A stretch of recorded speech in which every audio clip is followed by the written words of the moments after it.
Sebelum kita lanjut, Jangan lupa like, subscribe, dan nyalakan loncengnya agar tidak ketinggalan info terbaru lainnya terkini. Semoga bermanfaat.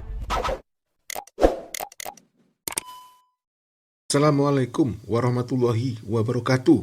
Ketemu lagi dengan kami TV Family. Kali ini akan membahas tentang pengakuan kemerdekaan Indonesia dari India. Namun sebelum itu kami ingatkan yang belum subscribe untuk menekan subscribe, like dan share.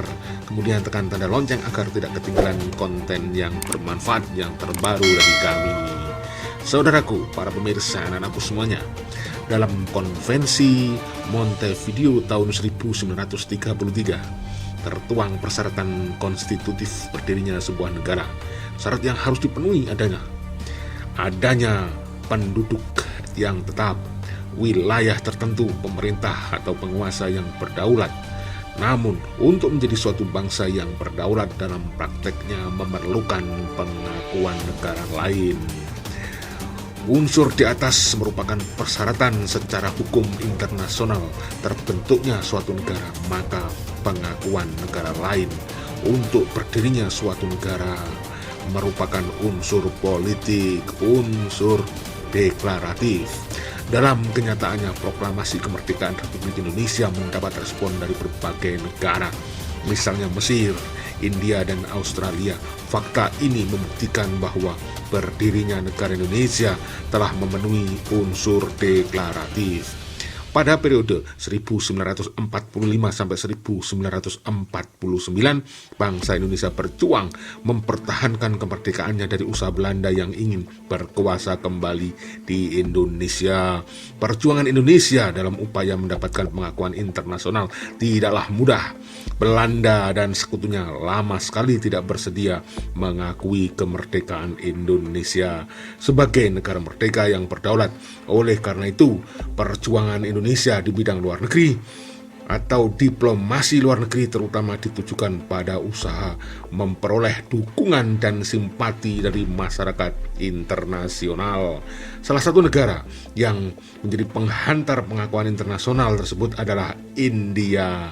India dan Indonesia telah menjalin hubungan yang cukup erat sejak lama, terutama ketika agama Buddha dan Hindu mempengaruhi kehidupan kebudayaan Indonesia. Kedua bangsa juga memiliki kesamaan identitas dalam memperjuangkan kemerdekaan, perasaan senasib, sepenanggungan, yakni India atas Inggris dan Indonesia atas Belanda. Sebagai faktor lain yang membuat Indonesia dan India berhubungan baik, terutama Nehru beserta rakyat India memberikan dukungan atas perjuangan Indonesia. Bahkan di zaman Sultan Syahrir, Indonesia mengirimkan bantuan beras kepada India sebagai bentuk diplomasi dan upaya mendapatkan dukungan internasional. Persahabatan kedua bangsa itu juga sudah terjalin cukup lama, yakni kedekatan hubungan antar dua pimpinan negara, yaitu Nehru dengan Muhammad Hatta yang terjalin sejak Februari 1927. Wujud dukungan India atas usaha diplomasi Indonesia adalah memberikan fasilitas kepada para pelajar Indonesia di India, membuat wadah perjuangan bernama Persatuan Putra Indonesia di India atau biasa disingkat dengan PPII. Tujuan pokoknya adalah membela negara Indonesia yang telah memproklamasikan kemerdekaannya dengan mendesak pimpinan-pimpinan India dan dunia agar mengakui kemerdekaan Indonesia, mengakui berdirinya Republik Indonesia sebagai suatu negara yang merdeka berdaulat. Pada tanggal 9 Juni 1946, dari sinilah PPII menjalankan tugas perwakilan dengan menyiarkan, membuat buletin serta brosur-brosur dalam bahasa Inggris, bahasa Urdu serta Indonesia yang bertujuan untuk menyiarkan kemerdekaan Indonesia, perjuangan kepada pers dan media massa secara luas. Kemudian diteruskan ke perwakilan Republik di London dan New York di India dan juga Timur Tengah untuk dibaca oleh masyarakat Indonesia di sana.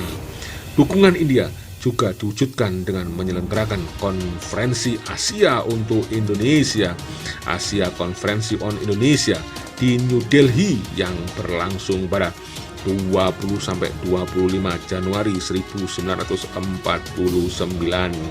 Konferensi ini dihadiri perwakilan dari Afghanistan, Australia, Burma atau Myanmar, Ceylon atau Sri Lanka, Mesir, Ethiopia, India, Irak, Iran. Kemudian Lebanon, Indonesia, Pakistan, Filipina, Saudi Arabia, Suriah, dan Yaman. Dengan peninjauan dari Cina, Nepal, Selandia Baru, dan Thailand.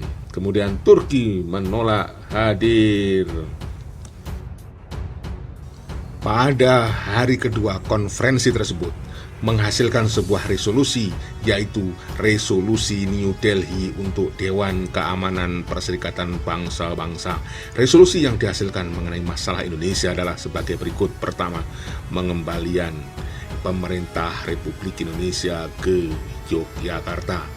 Pembentukan pemerintah interim yang mempunyai kemerdekaan dalam politik luar negeri sebelum tanggal 15 Maret 1949.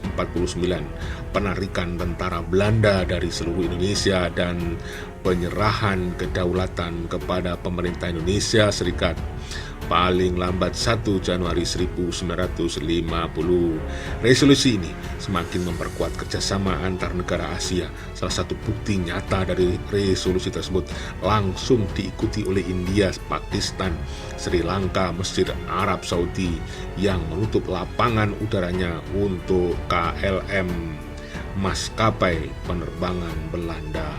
Resolusi ini disampaikan Nehru supaya Dewan Keamanan Perserikatan Bangsa-Bangsa bersidang membicarakan agresi Belanda terhadap Republik Indonesia. Belanda bukan saja gagal melenyapkan Republik dari bumi Indonesia, bahkan sebaliknya Belanda justru mendapatkan citra buruk atau kecaman di mata dunia internasional.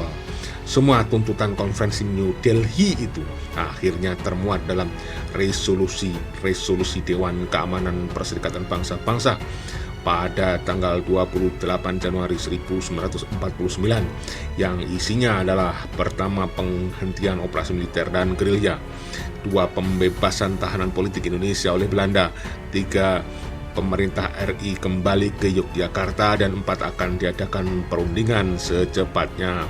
Dukungan moral dan usaha-usaha India di forum internasional secara tidak langsung memberikan pengaruh yang besar bagi perjuangan diplomasi Indonesia di dunia internasional. India berhasil membawa Perserikatan Bangsa-Bangsa turut menyelesaikan pertikaian Indonesia Belanda dengan turut campurnya PBB pada penyelesaian perserikatan itu. Pada pertikaian yang terjadi di Indonesia ini secara tidak langsung, dunia internasional mulai menaruh perhatian terhadap permasalahan di Indonesia pada saat itu. Semua usaha-usaha India ini secara tidak langsung ikut mendorong pengakuan masyarakat internasional atas kemerdekaan dan kedaulatan Republik Indonesia. Kami cukupkan sekian. Bagi yang belum subscribe, untuk menekan subscribe, like, dan share, dan tekan tanda lonceng agar tidak ketinggalan video yang bermanfaat terbaru dari kami.